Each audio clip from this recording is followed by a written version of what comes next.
Hello everyone, welcome back to another episode of Saturday with Dad. This is our part 4, I think, of our decade series.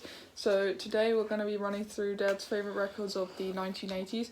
And before we start, what are your opinions on the decade as a whole? Well, we've sort of gone from the progressive rock and the different genres and punk and new wave of the 70s and explored a new sort of feel which was more electronically based, electronic dancing. Not to say there wasn't other stuff which out there. I suppose out of all the decades that I've been listening to music, the 1980s is the one that I don't have that much of an affinity for. Mostly because a lot of my heroes of the 70s, like The Dead, ELP, Yes, Genesis, all decided to make music and look like something out of the police series Miami Vice. So, lamentably, for all you guys out there's nothing in the following list that comes up that will have anything from those bands, simply because there are other albums in the 80s that I preferred more. Okay, well, should we start then? So we'll start off with 1980. Okay. Well, we have to start with this one. The 80s for me started off with an absolute bang, and nothing more so than this album by Joy Division, Closer. This was the album that was made before Ian Curtis took his life. Out of the two mainstream albums that they made, this is my favourite. Decades, 24 Hours. It's just full of absolutely unbelievable music and so groundbreaking. This is a band who were at the top of their game, who unfortunately lost everything before they were going. They were due to go on tour to the States, I believe, and then he took his life. So this is a great album, Closer by Joy Division. So it seems we've missed out one. This is mid-editing, but you forgot to put this one in. So Here we go. So this is Orchestral Manoeuvres in the Dark and its organisation. With New Order, I think, and probably Talk, the best bands, those are the best bands of the 80s, electronic bands of the 80s. And this one is my favourite. A lot of people like the Architecture and Morality album, with Joan of Arc, which is great.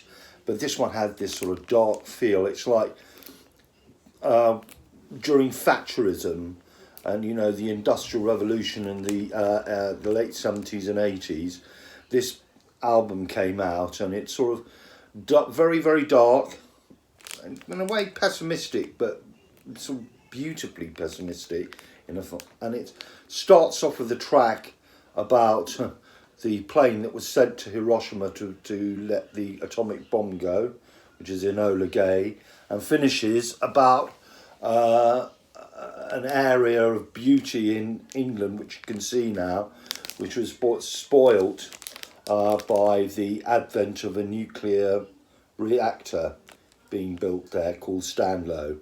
All in all, a fantastic album. So this is OMD and its organisation. So 1981. Right. I was telling you about all the 80s style prog bands I loved, and The Dead and all these bands of the 70s I loved. The one band I think in many ways kept true to form for me was Rush. And Moving Pictures is such an album. It's got the great song Tom Sawyer on it. And it really is a throwback to the 70s. But obviously there is a sort of like a new electronic kind of feel. And I think Geddy Lee was getting more involved with keyboards playing and things definitely. like that. It's a great album. So that's Rush, Moving Pictures. I don't know if many of you people, particularly your viewers, are on in the States, but probably in Europe, certainly. This is a band from, believe it or not, near where we live in Wimbledon. Again, the lead singer and guitarist Adrian Borland tragically took his life. But this album came after the brilliance of Closer. It has the same kind of feel, but it's different. And I think it's so wonderful. There is actually one of the songs here which is a tribute to Ian Curtis, which is Silent Air. But the rest of it is just absolutely stonkingly brilliant. And so underrated. This is from The Lion's Mouth by The Sound. Yes. In this country, we have this obsession of, putting one band off against the other. Beatles or Stones, Oasis or Blur. And in this, that's in the 90s. In the 80s, it was U2 or Simple Minds.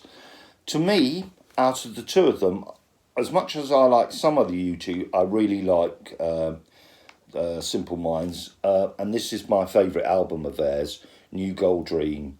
It's just... It starts off beautifully with Someone Somewhere in the Summertime, and it just sort of just goes from there. The musicianship in Charlie Burchill is just a wonderful guitarist, and this album to me is their finest moment. They made a lot of other singles which are very good indeed. Well, not very good, excellent, but just as a whole compact album, this album, New Gold Dream by Simple Minds, is my favourite of theirs. Ooh. I think you cannot possibly go through the 80s without mentioning this chap here, Michael Jackson. He's, to me, summed up the 80s. And in this album, Thriller, I think it's his best album. And it combines everything. Dance music, disco, soul, heavy rock. I mean, Eddie Van Halen's on this. This is a superb album, and I think possibly one of the biggest selling albums of all time. But to me, in a record collection, you have to have this album. And it's not just Michael Jackson, although he was very talented, but also Quincy Jones, and the production on this album is just amazing. Yeah. So this is Thriller by Michael Jackson. Alright, so we only have one record for 1983. Ooh. So we're coming to 1983 now, yeah? Yeah. This is Power, Corruption and Lies by New Order. New Order came out of the ashes from the tragedy that was Joy Division, and they invited Gillian Gilbert in to be the keyboards player. It's more dance related, electronic dance related, and absolutely exemplified in the single Blue Monday, which is a huge selling single, one of the biggest selling singles of all time. But this is an album which I absolutely love. It's put together so beautifully, and it's just great to listen to, and it's good fun, and it's Power, Corruption and Lies by New Order. Now on to 1984. So one of the new sort of newish crop of the bands that played heavy rock was Iron Maiden, and this to me is absolutely my favourite album. This is Power Slave. Yep. And it's got some great numbers on it, and not least, is it 22 Minutes to Midnight, which is fantastic, and absolutely brilliant. And the actual track Power Slave is great on this, and it's really a great rock band getting together, producing great rock, proving it is still alive, even though there was a plethora of electronic music in this country in the 80s. So, and this is a must. This is Power Slave by Iron Maiden. They're actually influenced by prog quite a lot, Iron Maiden. Yeah. People who didn't know that. To me, possibly the best band of the 80s, Metallica. And I thought long and hard about this, Neve, about what I would have, because I was going to have a Metallica album, whatever. But I actually thought one stage Master of Puppets, but due to one track on this album, which is basically Fade to Black, which is just incredible, I have to put Ride the Lightning in. I mean, people will go on about Master of Puppets, and it's a great album, but this album is just fantastic. And also the fact that it has Cliff Burton on bass, who tragically again died a couple of years later. He basically was the great musician in that band, and his bass playing was just completely unbelievable, and it really opened a new type of kind of bass feel to bands in the 80s, and a huge influence of young bassists coming through into the 90s and 2000s, and a lot of them cite Cliff Burton as the great one, and which he is, and it's a wonderful album, Ride the Lightning by Metallica. Moving away from the metal side of the 80s.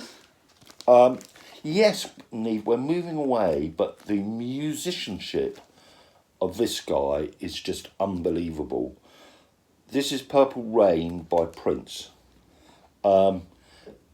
People know him for his singles and, Raspberry Beret and everything like that, but people underestimate him as a guitarist. This guy is the most unbelievable guitarist, and no more exemplified than in the actual title track itself, Purple Rain. The guitar solo in that is unbelievable, and he was just... Had Michael Jackson not been around, I think probably Prince would have taken over that, would have been that mantle. But this is such a great album. This is Purple Rain by Prince. So moving into 1985. Interesting album, this one.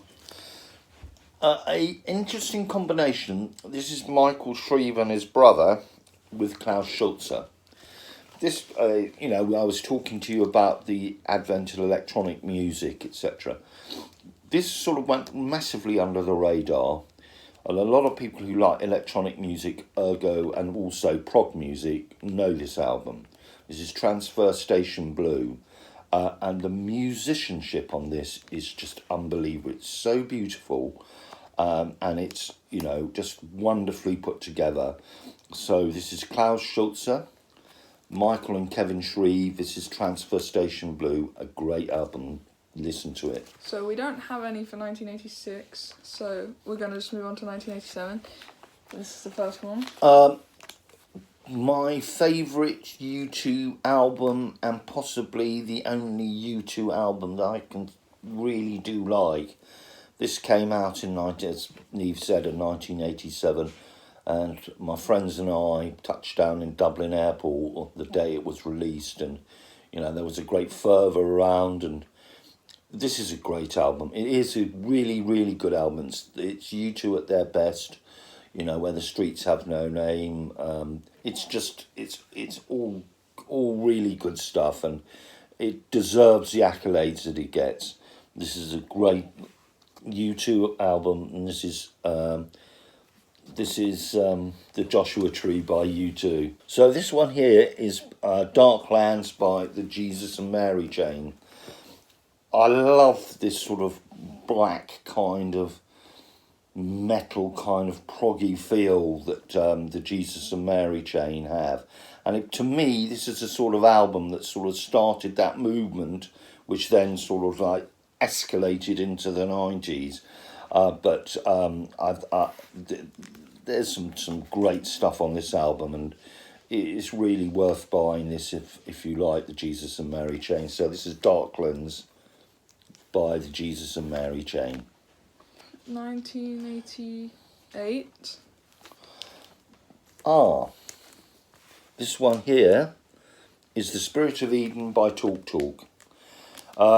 If you asked Stephen Wilson what he thought of Talk Talk, he would probably wax on lyrical for the next 2 hours.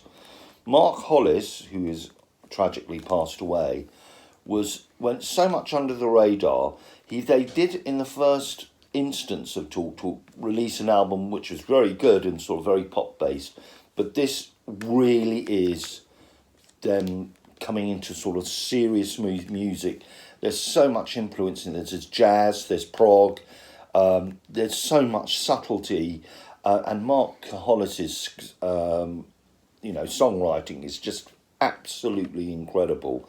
I love this album, and as I say, this is a forerunner as well of what was to come into the 90s. And there are a lot of bands in the 90s and the 2000s and indeed the 2010s who cite Talk Talk as a major influence. So this is The Spirit of Eden by Talk Talk. Ooh, here we go. We're coming into now the end of the 80s and the dawn of a new generation. No more, for me, eclipsed by this band, Fish. This is their first album, Junta, and it was a taste, and what a taste, to come for this band and what was going to happen in the 90s. Junta is possibly my favourite Fish album, but there's so many albums of theirs that I just adore. But this one is just wonderful. It sets the seal, closes out the 80s, uses stuff that was made in the 80s, and also harkens back to a generation of the 70s. Trey Anastasio, Paige McConnell, Mike Gordon and John Fishman. Fish. Most incredible band, and they harken back to the jam days of the Grateful Dead. And when I first heard this, I thought, this is just amazing. I mean, there's a track on here called Esther, which takes you onto a dream. It's like a fairy story set to music, and it takes you on this lyrical and musical dream.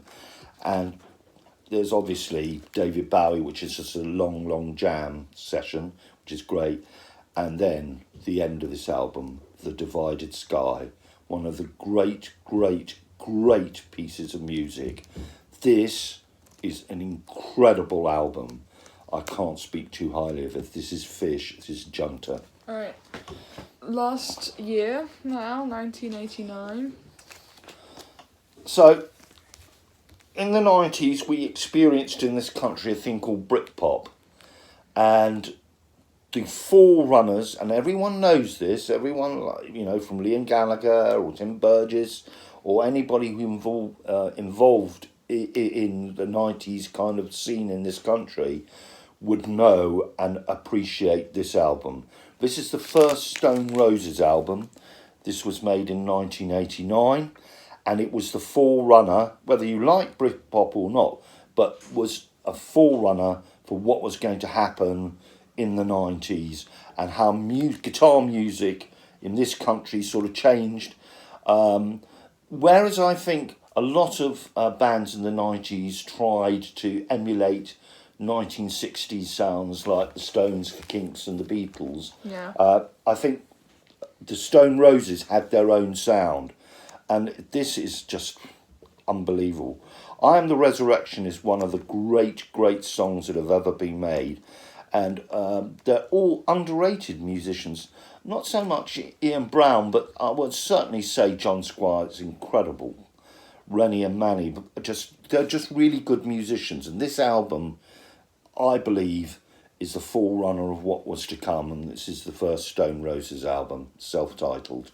And the last one on the list, last but not least. Yes. So what was going on over here was now being translated into the States. There was a band that came out that just basically broke all the rules in the States. A lot of people hated them, but the sort of more educated tastes loved them because they were so experimental. The Pixies, and this is Doolittle. This is, to me, a must of the 80s. Again, you could say that this band anticipated the likes of the Smashing Pumpkins and things, and Beck Hansen and things like that. This is a great album, and what a way to finish off the decade that was the 80s. So this is Doolittle by the Pixies. Right. That is the end of the 80s. Just one quick thing. I want to mention a couple of albums that we don't own. We don't own, which will be addressed. I thought we had them, but I feel have to be in there as well. They're both from Britain. One is Scottish, which is a Highland Hard Rain by Aztec Camera, that is just a must. And I have no idea why we don't have this album, but as I say, that's being addressed. And the last one is an album funnily called Steve McQueen by Prefab Sprout. Again, has the same kind of feel as Highland Hard Rain. A bunch of Geordie lads, and they just got together and produced a great album. So those are two albums which I would recommend. Again, I thought we had that, but obviously not.